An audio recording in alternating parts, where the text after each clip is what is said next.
Into the ballgame is Paul McKeskey, who's become kind of a cult hero in Milwaukee, Tommy. Fred Roberts hits McKeskey at the other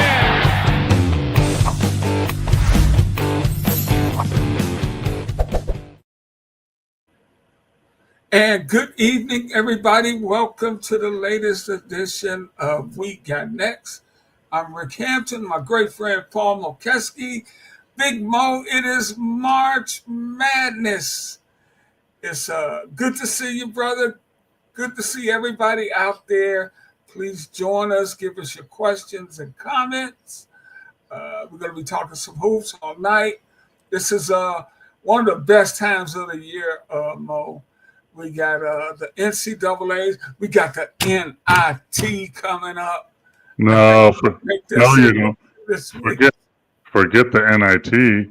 Hey, do you remember? You got the college basketball crown tournament right here in Las Vegas coming up in 2 weeks.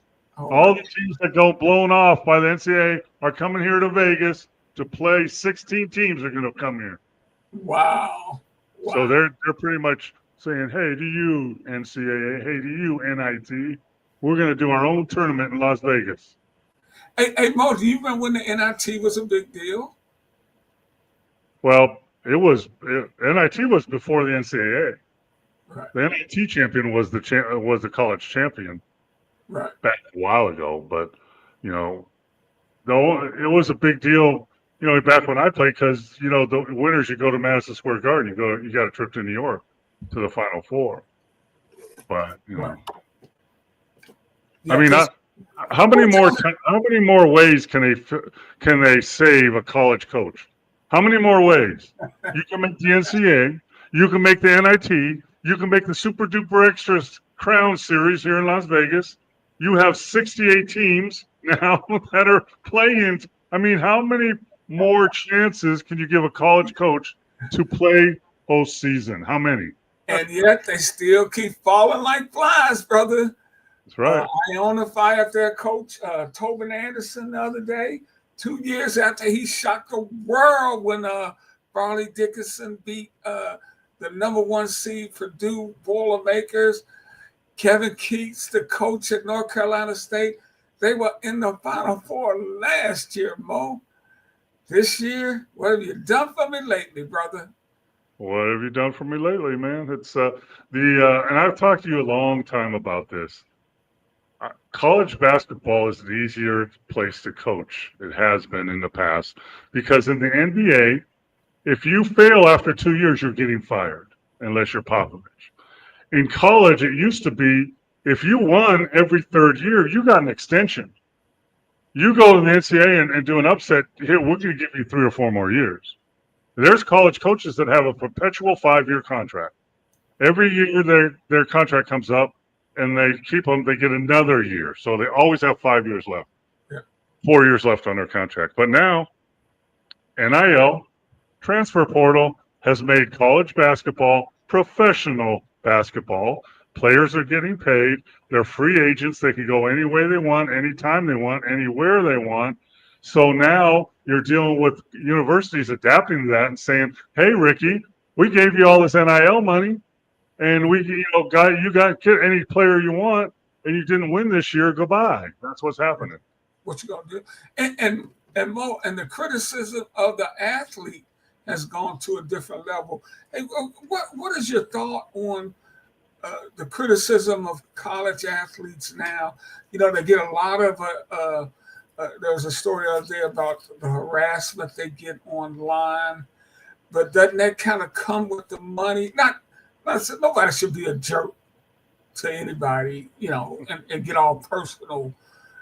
But you start getting paid, the criticism of your performance comes with that. Well, there is always criticism. It's just magnified because it's Twitter and Instagram and YouTube and podcast. Everybody has a podcast, so everybody can criticize you, right?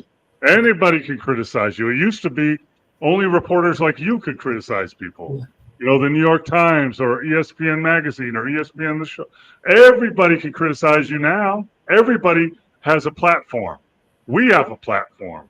Everybody has a platform, so it's multiplied. But We got criticized all the time. I'll remember my senior year at Kansas wasn't very good. And here's my criticism. In the mail, I opened up a letter from an alumni, and it had their season tickets ripped up into little pieces saying, I'm never going to a game again. What? Oh, yeah. But you know what? You could do that all you want if you pay me $300,000, $400,000, $500,000 a year. Right. Yeah. Yeah. It comes with it. It comes with it. And of course, we got a lot to talk. We got the NCAA's, NBA's heading down the home stretch. Sixers have put Paul George down for the rest of the year. Just a disastrous year in Philly. Because when you looked at them on paper, Mo, before one ball was bounced, they looked like one of the top teams in the East. Top 4 or 5, yeah, but you can't do anything about injuries. Players get hurt. So who's going to pay for that, right? Nick Nurse. Nick Nurse will be fired. Even though he didn't have his team, they're all hurt. You know who's worse off, though, is Phoenix Suns. They're horrible. And they have their players. They're playing. They don't care anymore. And, they have all their players. So that's the worst situation, in my opinion. Injuries. You always played on really good teams, championship contending teams. I don't know. You played on a couple of bad teams. Cleveland struggled while you were Detroit. And Detroit. So at the end of the year, can you see guys packing it in this time Absolutely. of year? Yeah, no question. Yeah, sure. There's 16 teams left. There's 16 games left. And no way you're going to make the playoffs, of course. And if organizations are smart, they start playing their younger players to see if they want to keep them or not. They play a player that might be a free agent more because he's a free agent next year. Should we pay him or not pay him? So that's going through. But, yeah, players are human. They do that before the All-Star break. Yeah. That's what happens right before the All-Star break. Teams will drop some games because players are thinking where they're going to go on vacation. Yeah, of course. Yeah. But you still should play hard, And Phoenix is not playing hard. Philadelphia is playing hard. The guys that are on the floor are playing hard. Phoenix is not. Yeah. Mo, speaking of some of your past teams, man, I know you lost a great friend and a teammate I'm sure you'd like to talk about for a minute. Junior Bridgman, part of those great Milwaukee teams with you. And after he retired, became a great businessman, too. Yeah, Junior he's overlooked as the type of player he was. He was a really, really good player. He and Marcus Johnson and Brian Winters, really great players. But besides that, a great person, one of the nicest guys I've ever met. And you're right. Afterwards, he got in his contract as a free agent. The owner of the Milwaukee Bucks, part of his contract was he gave Junior Bridgman a Wendy's franchise in Milwaukee. That was part of his contract. He gave one to Marcus Johnson. He gave one to Bob Lanier also. Because back then you could do that. You can't do that anymore. But anyway, what he did with it is he turned it into 115 Wendy's franchises. Wow. The biggest franchise owner in Wendy's history, and became a billionaire, a legitimate billionaire. He bought Chili's, Pepsi, BET magazine. He owned that. He was just a great businessman, a really, really good player, but just a great person, the nicest guy you ever met. Shaquille O'Neal was talking on when it happened a few days ago. It's really shocking because he was healthy and he just had an episode how about this? He had an episode as small business with a bunch of small business owners that he was helping with that. And but Shaquille said, after I retired, I wanted to get into businesses and stuff. I went to Junior Bridgman and asked him advice, and Junior spent hours and hours with him, telling what to do, what not to do, and Shaq is one of the biggest franchise owners in the world, Popeyes and all these other things. But Papa John's, yeah. Junior Bridgman is the one that helped him guide the way to what where he is right now. So, we also lost a couple other Slick Watts. We lost this. Yeah. The great always had his headband. Like that. Just a really good point guard and a great guy. I've seen him in the summers here in Vegas at the Retired Player Association meetings. And Oliver Miller. We lost Oliver Miller this week. Go.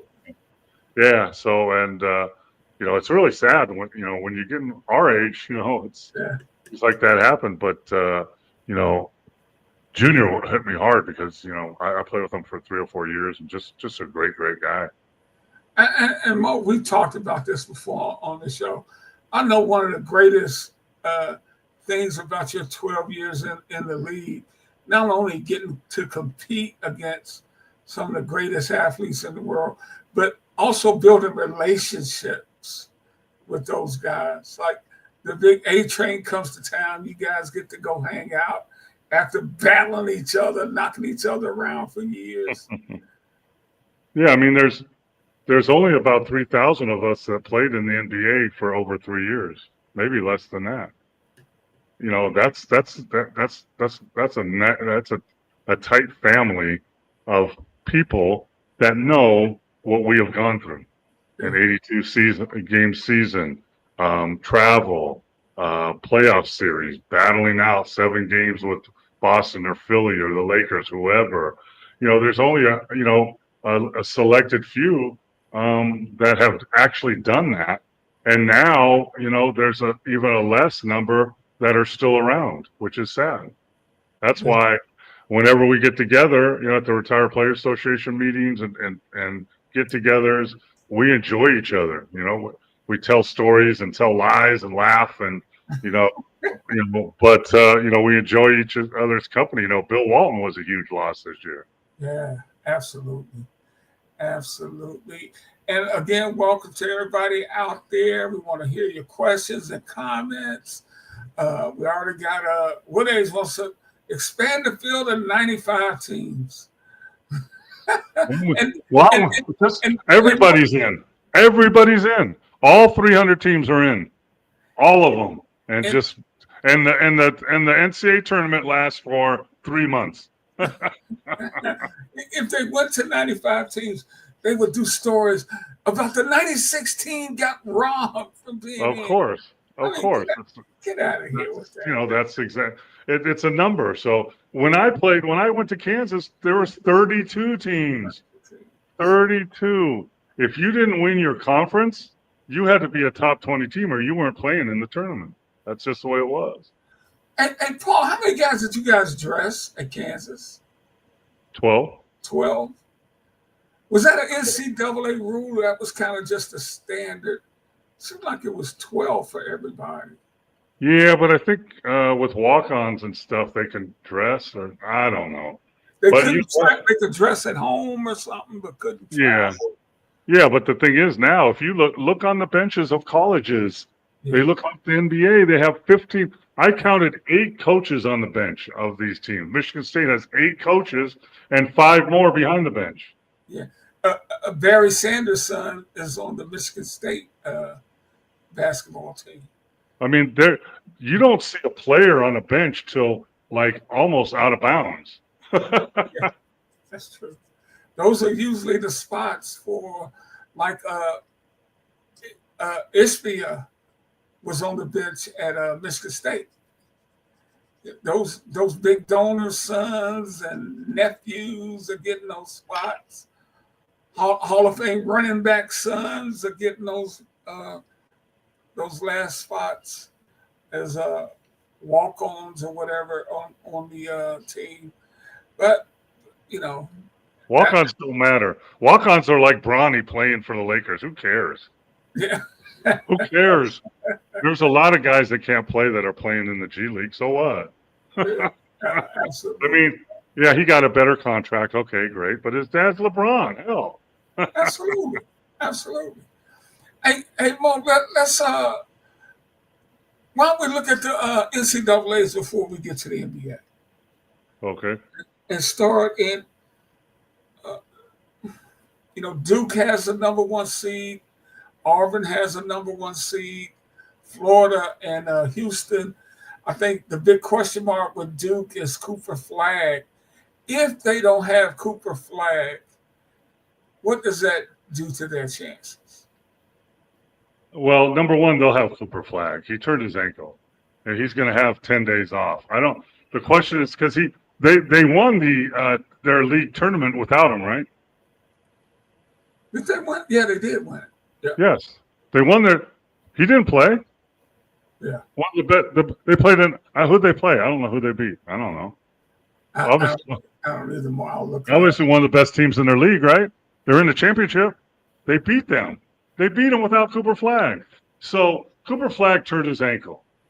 And the question now is, do you want him to play against whoever they're playing next, the 16th seed, or take another day off and take that game off and get another 2 days of rest for his ankle, which I think they should do. And then he's going to be fine. And what that does in my mind is some guy that wasn't playing very much at Duke, when Flag went out, he got to play some minutes and did okay.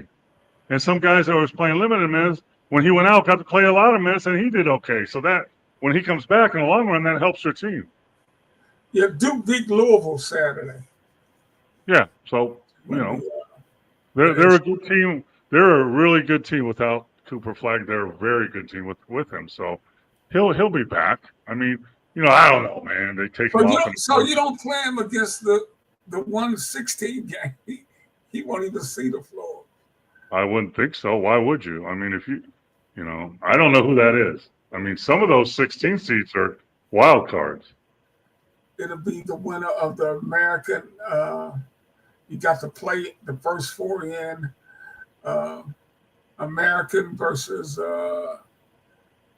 MSM, Mount St. Mary's. Yeah, I saw Mount St. Mary's play here. They're a good team. They have Rooney Marshalonis' son on them, the former Gold State Warrior. His son plays for them. Well, if he could shoot it like his pop, then. No, he's and Rooney wasn't a great shooter. He was a big, strong driver, get to the basket, had the Euro step, strong Euro step. But I don't. I'm thinking about Petrovic. Yeah, I would think you could beat Mount St. Mary's or whoever without. If you just beat Louisville without him, right? Yeah. I don't know. Or you put him in, you play him for 6-10 minutes to get his feet wet before the next game. You could do that also. Well, it's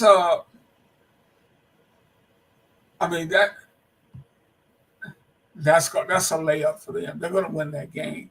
But have you had a chance to look at who you like and any sleepers? Yeah, I like Michigan State. I saw that play. I like Duke. I like Auburn, of course, like all the teams. Florida is a lot better than I thought. I watched them play. And my sleeper is Clemson. I think Clemson, they went on a roll at the end of the season. I really had them as going to the Final Four for sure. But then I watched them play in their tournament, and they were kind of wishy-washy. But they can make it to the Final Four. Clemson is my sleeper to get to the Final Four. Have you had a chance to watch the big guy from Auburn very much, Mo? The left-handed post player, Broom. He's about 6'10", about 260, 270. I don't know what kind of NBA player. I think he may be too slow to play in the NBA. But in the college game, he is an absolute load in the post. And he only has one move. He does a little left-handed jump hook. But he backs you all the way down to he's about 2 feet away. I fit in there. Yeah, I've seen him play a little bit, but what's his name? It doesn't jump. He doesn't jump off the charts at you. Oh, Broom, Johnny Broom, whatever. Yeah. He's 6'10", 240. He's bigger than that, man. Yeah, but I bet he's about 6'8", maybe 6'9". Yeah. That's what happens. But yeah, in college you can get away with that more. But Yeah, nothing. As we try to transition him to the NBA, other than Flag, man, I don't see a lot of, and I don't watch a lot of college basketball until this time of year too. To be honest, I'm more of an NBA guy, but Cooper Flag is obviously a tremendous prospect. Yeah, well, I mean, we're stuck. Could Cooper Flag turn into Zion Williamson? Maybe. Nah. I actually have the Pistons are playing the Pelicans tonight, and the Pistons are up 30 at halftime, and it's kind of sad watching Zion out there, Mo, because he does not play hard, man. I just got to say it. Yeah, I mean Other people got the benefit of the doubt, but he can be the best player on the floor for 10 minutes, and then he can not care for the next 10. So that's a hard player to build your franchise around, isn't it? yeah. Because I'm watching this game. He only cares when the ball is in his hand. Then he's a locomotive then, but when it's not in his hand, hey. Yeah. Even the best players in a 48-minute game has the ball in their hands about 10 minutes. The best Right. players. So what do you do with the rest of the 38 minutes? What are you gonna do?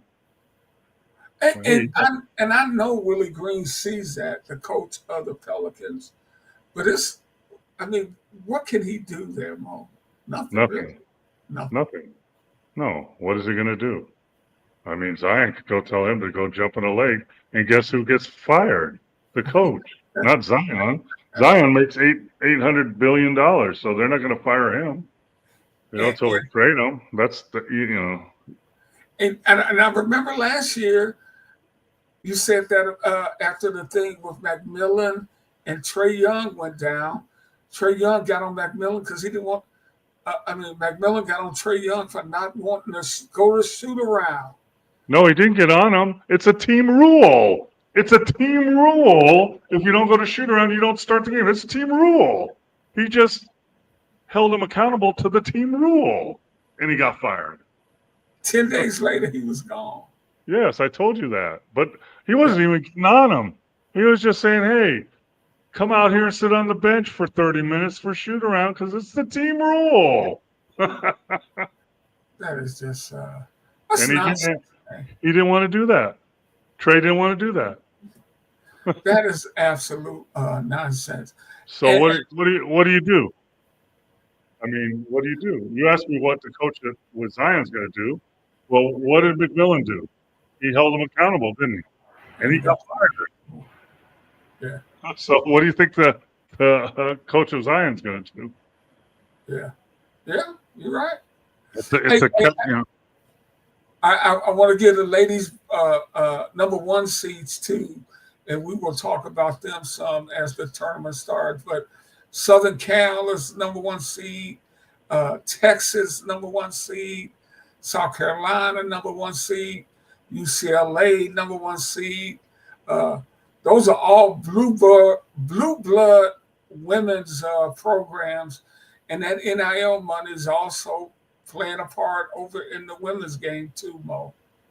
Yeah, I mean, and wasn't one of the coaches upset that got the number one, but they had to go out east? USC coach. The USC coach was, how can we be disrespected? And we're obviously one of the best teams in the country, and instead of putting us in the West, you sent us out to the East. I don't know. They're in Spokane, so maybe it was Spokane, yeah. That's where I was born, by the way. Stay it right, man. I don't know who that was because South Carolina's in Birmingham. Texas is in Birmingham. I don't know who that is. Where's UCLA? UCLA is in Spokane. Where's USC? Yes. Okay, they both can't be in Spokane, can they? No, USC is out east. They're in Connecticut's bracket.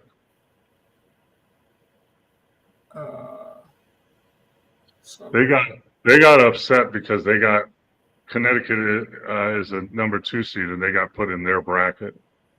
Okay. I'm looking for that. But I'll definitely take your word on that, Paul.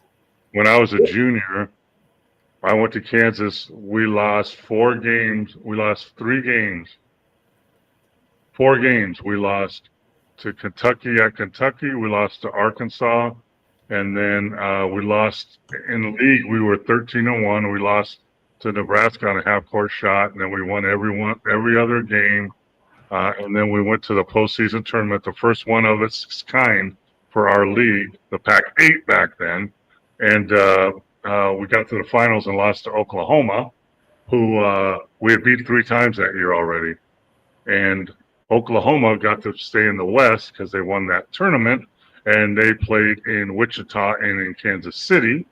And we got sent out west to Oregon to play UCLA in Oregon. That's where we went. Hey, Mo, did you play the Razorbacks when they had the what do they call them? The twins? No, 3. The triplets. They have 3. The triplets. Yes, we played them twice. Yeah, played them at our place. We played them at their place. And they were all kind of 6'4", 6'5" guards. Delph. Sidney Moncrief, Ron Brewer. Yes. Wow. And they all could run, jump, rebound, score. Yeah. Yeah. Yeah. Yeah. Wow. Yeah, they were sent out. They were in our bracket in Oregon, and I think they lost to UCLA after UCLA beat us. But yeah. Yeah. So. That's a history lesson. I do know that the great thing about this tournament, we will see some upsets. Yeah. Just picking the right ones. Yeah, it's just, where is it going to come? Where is it going to come? I do like Michigan State, man. They're a very physical team, Mo. And if there's ever a team that mirrors their coach's attitude, it's Michigan State. Because always has. Yeah, it's rough and tumble. You better rebound, you better defend, and that's what this team does. Yeah, it's funny watching him because he's old school. He screams at those players at timeouts, which you can't do anymore. You know, you're not allowed to yell at your players anymore. They get hurt their feelings, man. He doesn't care. He's got his 5-year contract, so he's been getting that 5-year contract for 30 years now. That's right. That's how it's done.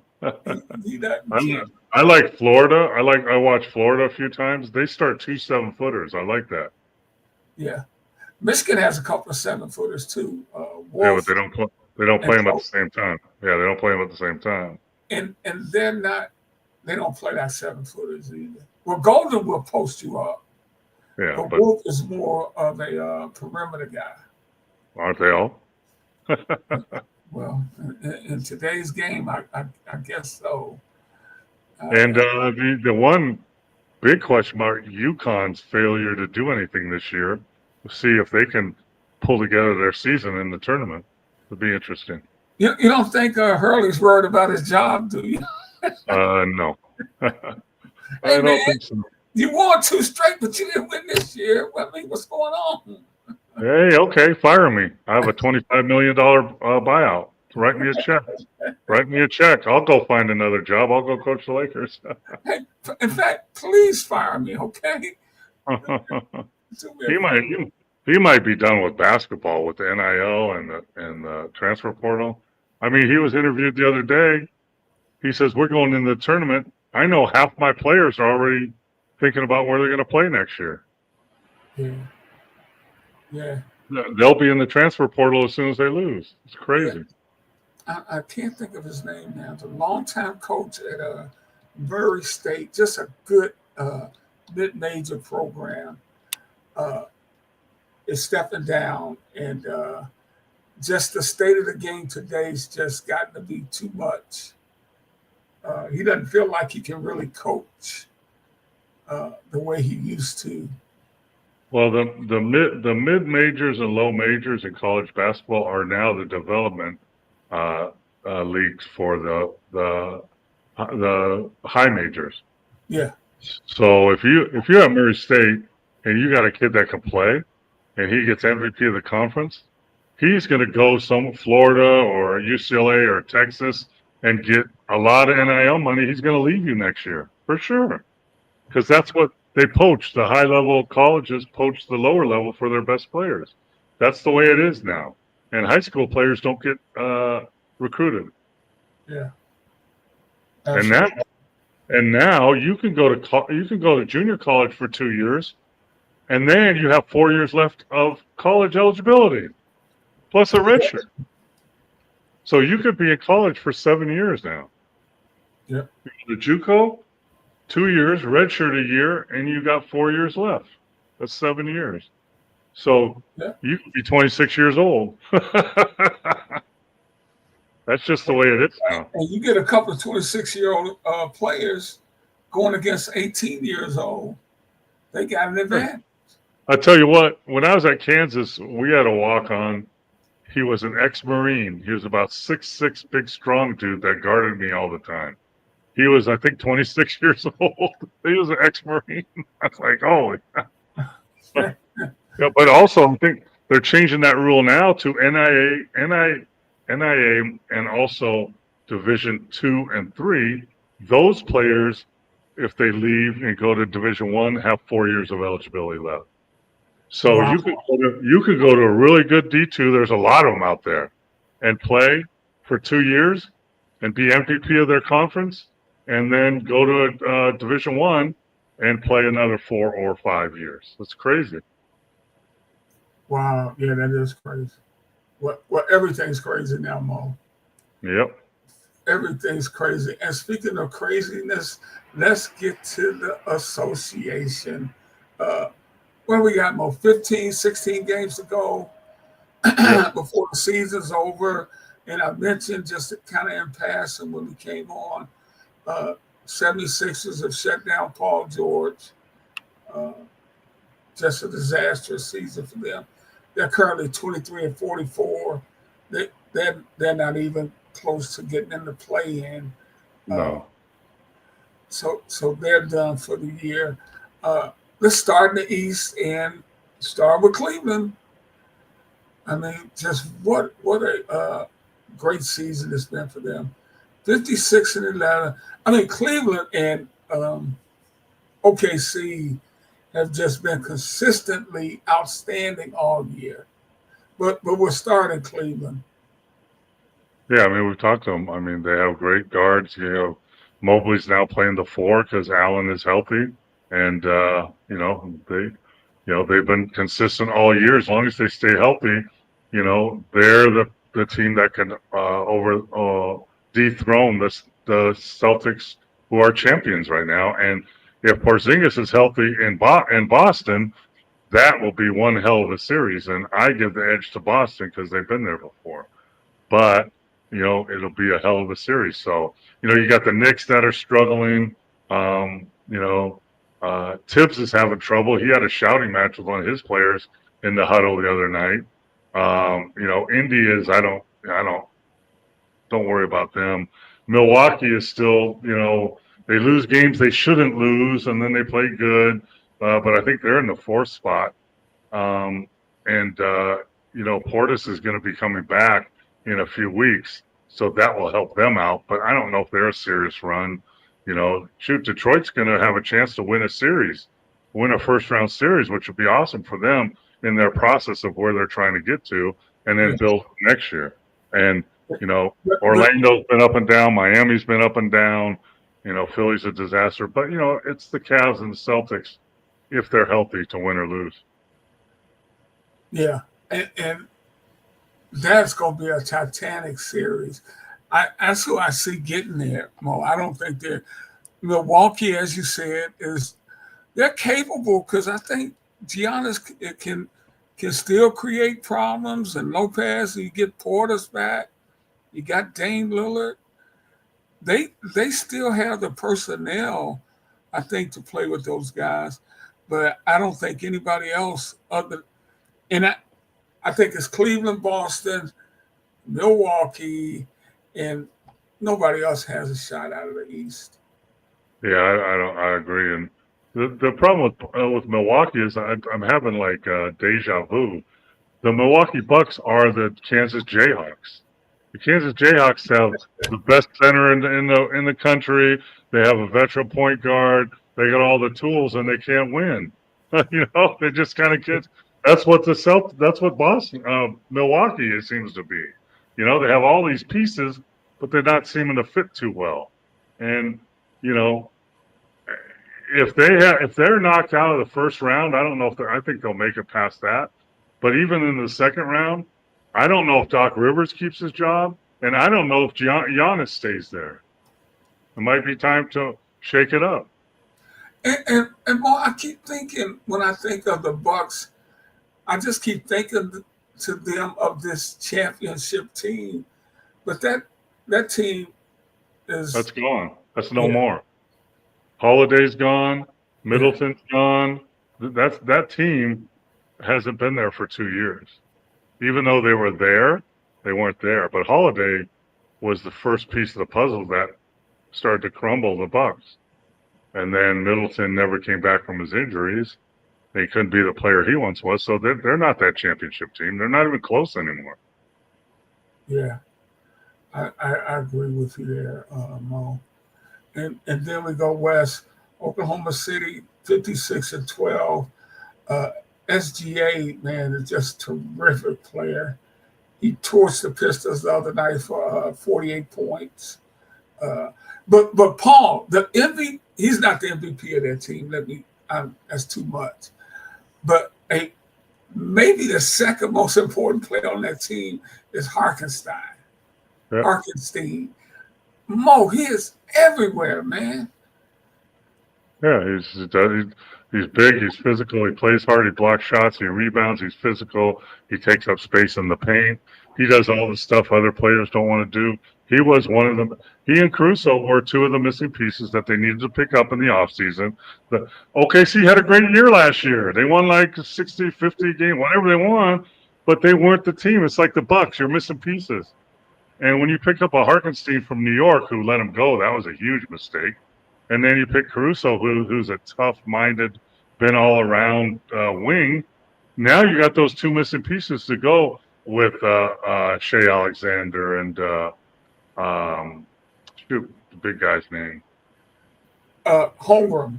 And those other young players they have, So, they're going to get the experience. I don't know if they should be ready yet, but you know what? You got a team like, the Lakers or someone that's been there before. You never know. Oklahoma City still has growing pains, but at least finally, they instead of collecting like 8 billion first-round picks, they finally have a team that can win a championship. Well, they put him on the floor now. Yeah, Hartenstein, they list him as 7 foot, Paul. I think he's more 6'10". Probably 6'11". Yeah. But anyway, he averages 11 points, 11 rebounds, shoots 60%, almost 60% in 28 minutes, and he averages 4 assists a game. Yeah, he does the stuff.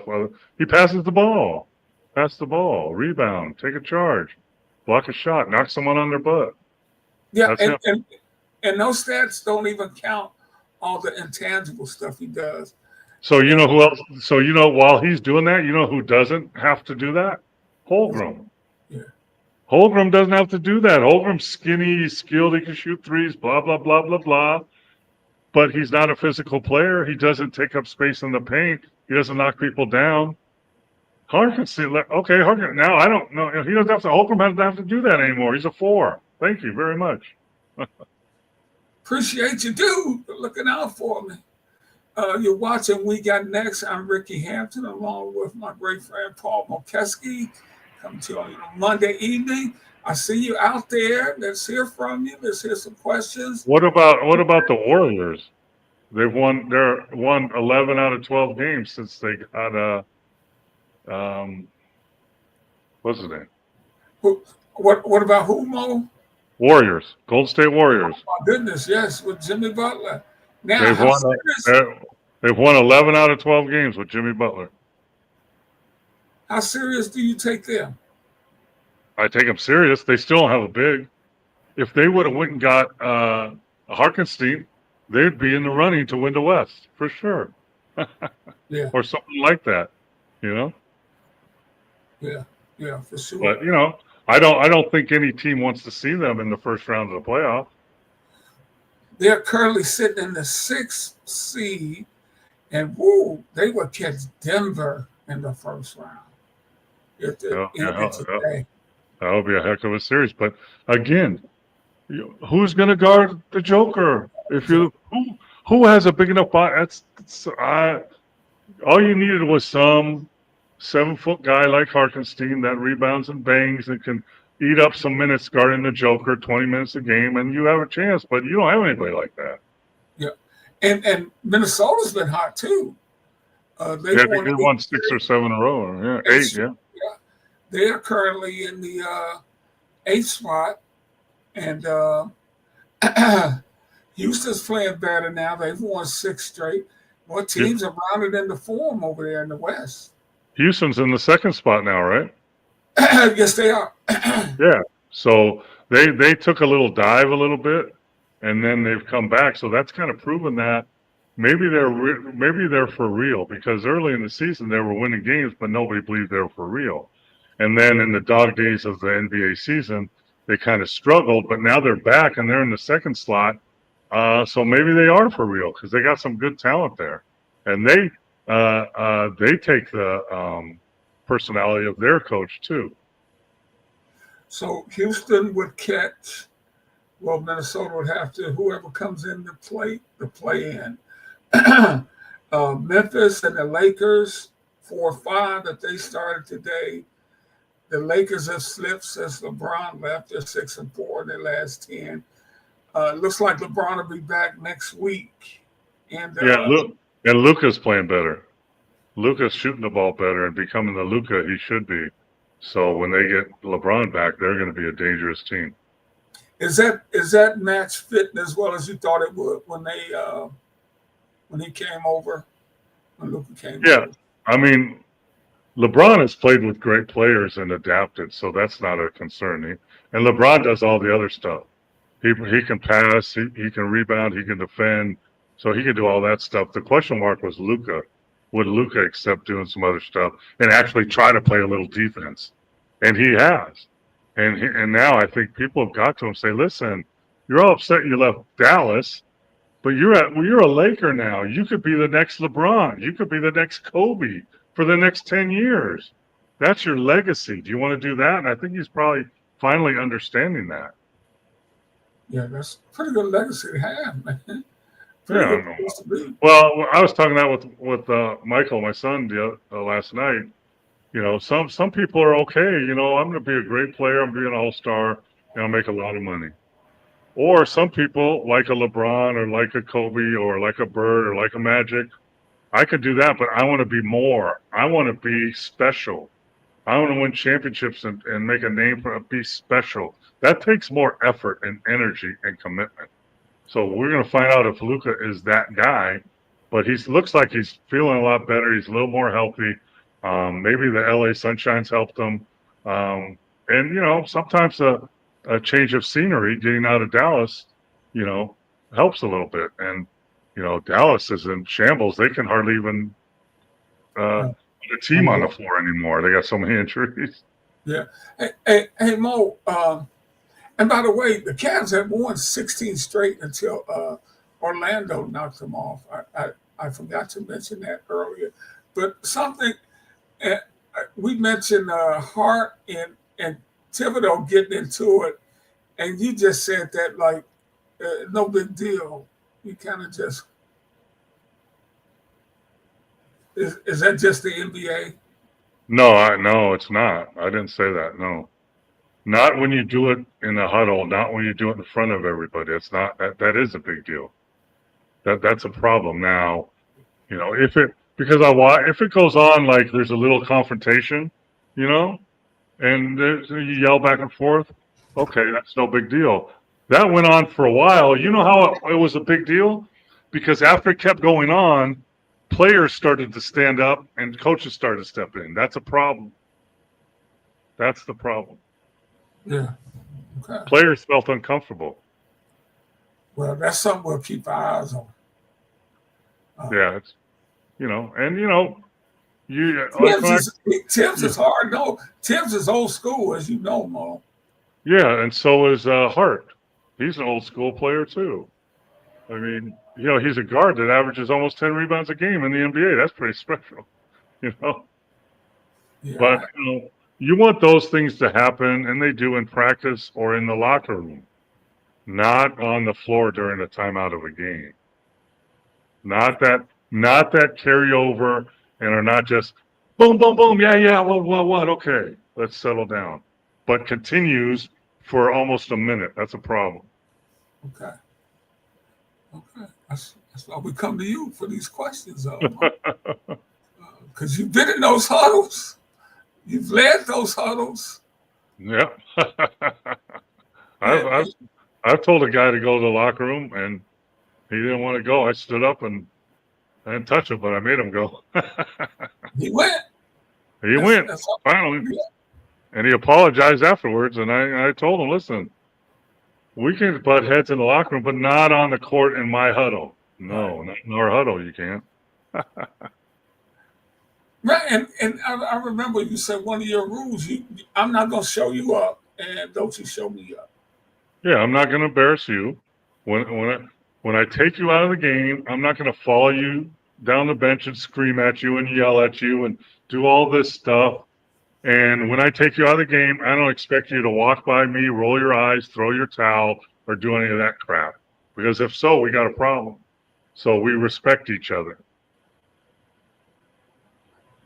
Hey, I just want to throw this out there. I just saw this come across the wire. The governor of the state of West Virginia said the Mountaineers were robbed because they didn't get in the Locker tournament. room. He said West Virginia deserved to be in the NCAA tournament. It's robbery at the highest level. He said it ought to be the National Corrupt Athletic Association. Keep in mind now, West Virginia was 19-13, Mo. Yeah, come on, man. You know what you do, Coach? Win some more freaking games. At least win 20 games. Come on, you can't even get an NIT unless you pay for your home game with that record. Come on, man. I think the good governor's trying to get him some more votes. It must be an election around the corner. Yeah. Ain't nobody Well, going for that governor. yeah, he's taken after one of our other leaders that spouts off and says crazy stuff, and makes stupid comments. Yeah. I'm not going to name names, but we all know who that is. Name names. I think everybody knows who you're talking about. Hey, you I just saw something else come over the wire about firing Nico Washington, the GM of the Mavericks. People are so mad about the not Nico Washington. I think it's Harrison. Yeah. About the trade, but no, he has not been fired. I looked at that wrong, but the fans in Dallas are just really upset. Of course, you were in the finals last year, and you traded away your generational player, but you got a very good player in return, who happens to be injury prone, and he's injured. You got two. That guard they picked up is really good too. He's really good too. And if Ant was healthy and the other, he made that move when like three of their main bigs were out too. And we talked about Zion not listening, right? Right. Well, the Mavericks were in the same boat with Luka. Luka wouldn't listen. He's a great player, but they didn't like him smoking hookah all season. And they didn't like him drinking beer. But the problem is, in Europe, players drink beer and wine at the pregame meal. That's just what happens, When I played in France, guys were drinking wine in the pregame meal. We were playing in 3 hours. I'm like, wow, okay. But he wouldn't get himself in great shape. He was always hurt. So at some point, you're going to say, okay, this is the guy we got. He's not really listening to us. Dirk Nowitzki talked to him. Mike Finley talked to him. He's not really listening. So guess what? After next year, we're going to have to make a decision. Are we going to pay that guy $350 million to lead our team that's not listening to us? Or are we going to try and get what we can for him now? I don't question the move. I question they could have got something better for him. I think for a 25-year-old, 26-year-old generational player, they could have got some. AD's a great player, but he's on his, the downside of his He's an career, old birdie. and he's hurt. Christie's a great player, but you could have got way more than that, in my opinion. I texted you earlier before we came on the air. I just happened to be flipping the channels and I saw this FIBA highlights show, and it was this guy from the Bosnian team, Zanan Musa. Paul, he was shooting from the logo, 6'8" guy, handling the ball like a guard. I'm like, who is this dude? And anyway, he's a big star over there. And they were talking about him being one of the players to watch out for in the upcoming FIBA championships. And I was really impressed by his skill level. He's the next Luka, probably, right? I don't know who it is, but how old is he? Yeah, I mean, Did they say how old he was? 6. I'm actually looking him up right now. I mean, Luka's 6'8", 6'9". Luka's handles like a guard and has ungodly range, right? He's 23. Yeah. So, he's old. Problem is, he's old now. 23 is old. Luka was doing that at 19 years old. That was Luka at 19. Mo, he's been playing pro since he was 2016. Yeah, Luka was playing pro at 16. I think this guy was 16. He's been playing pro since he was 16. Dirk Nowitzki was playing pro when he was 15 years old. That's how they do it over there, and that's why there's a difference. That's why where the NBA talent-wise is going. I mean, and this kid at 23, I don't know if he's been in the draft or if he will be in the draft. Is a first rounder, but and the other problem is I don't know where he's playing. Do you know what team he's playing on? It's B1H, the national team, BIH. Oh, see, that's the national team. He probably plays on a pro team in Spain or Italy or someone. He's probably playing one of the FIBA tournaments. But he's a pro, so he's probably making $2 million a year playing in Spain or somewhere. Yeah, because the problem is with guys like that, he's probably got with this team wherever he's playing, Spain, Italy, wherever, he's probably got a $3 or $4 million buyout that an NBA team would have to pay to get him. Yeah, and from the highlights, he's a superstar over there. Yeah, people so just going crazy, has signs and. Oh yeah, so his buyout might be $5 million, $10 million that an NBA team has to pay if he drafts him. Yeah. Another reason why we're not going to win the Olympics in 28, Mo. Well, I'm glad you can. There's games you can see. I posted stuff from the Greek league and from the Spanish league. It's like a mix of NBA talent level and college enthusiasm. People are screaming and banners are flying and all kinds of crazy stuff. It's really, really good basketball. If you're a real basketball fan out there, you need to look up some of these FIBA tournaments. And Greece has a great league. Israel has a great league. Spain, Italy, France. They have great leagues and great players, and their fans are crazy. Yeah, for sure. Mo, we just got a couple more minutes left. Anything on your mind? On the mind of Mo? No, I just think like we talked about before, this is a great time for basketball because you have the March Madness, you have the NCAA, you have the NBA winding down and getting into their playoff mode. It's just there's great basketball to be seen all the time. And people need to see, like you just saw, I've seen it for years when I coached with Great Britain and Jamaica. You can find great basketball all over the world. Look up on YouTube.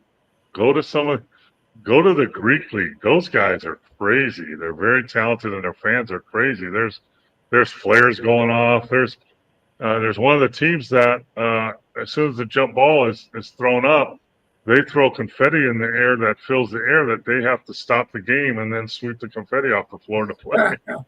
It's just crazy, but it's really good basketball. It's more draw and kick. There is dribble handoffs and there's pick and rolls, but it's more movement. And FIBA basketball is a great game to watch. But I mean, shoot, this weekend, right? Starting Wednesday or Thursday, I know where I'm going to be. I'm going to be at one of the sports books here in Las Vegas watching 5 games at one time. I was going to say, Mo, do you have a little tradition of how you like to watch it? And our viewers out there, is there anything you guys do? Because the first weekend is always the best because there are so many games. Do you have a favorite sports bar? Or you put grill? You want to stay away from the Strip because there's hundreds of thousands of people come in for the first weekend of NCAA, hundreds of thousands. And they all stay on the Strip, and they're great sports bars. They all go to those. There's a brand new casino out probably 15 minutes from our house that's not on the Strip. It's called the Durango, and they have one of the best sports bars you've ever seen. So the problem is you got to get there early or you won't get a seat or a booth. So, I find some places out here away from the Strip and, to watch the games. It's always fun to watch with other people. And when you're in Vegas and you're watching a game, it might be a 25-point blowout, but someone makes a shot and you got people screaming happy and you got people crying because they just lost a lot of money on the point spread or a kid making a bucket or is the first basket a dunk. So it's pretty entertaining for sure. So, Mo, when you go out to a sports bar, people know you are an NBA player. They walk in, they try to, Mo, you stand out, Mo. Yeah, but they don't know. They really don't know. I mean, nobody says, "Oh, hey, Mo, what do you think about this game?" And, no, I'm not Kareem. I'm not Kareem. I'm not. No. Some of my friends ask me that. What I tell them? The smart thing to do with college basketball: don't bet on it because they're kids and you don't know what they're going to do. You have no idea. You might have a 15-point lead and this guy starts throwing the ball right to the other team. You don't know. That is very true, man. Well, we got to get out of here, brother. Hey, I hope all your teams have a great week. I hope everybody does well in their bracket. We'll be back Monday, and we're going to really get into it. Mo, we'll fill out a bracket and see how we're doing next week, and we'll go from there.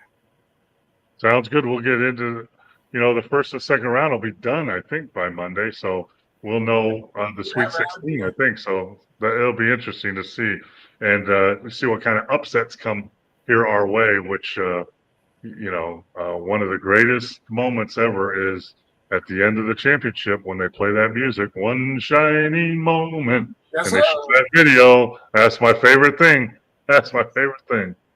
Let's go. Well, for Paul Mokeski, I'm Ricky Hampton. Take care, everybody. See you next time.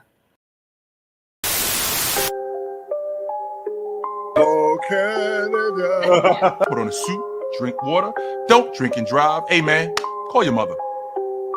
It means nothing. It means nothing. No, they lying to you. It's about the money. Now you're more fluent.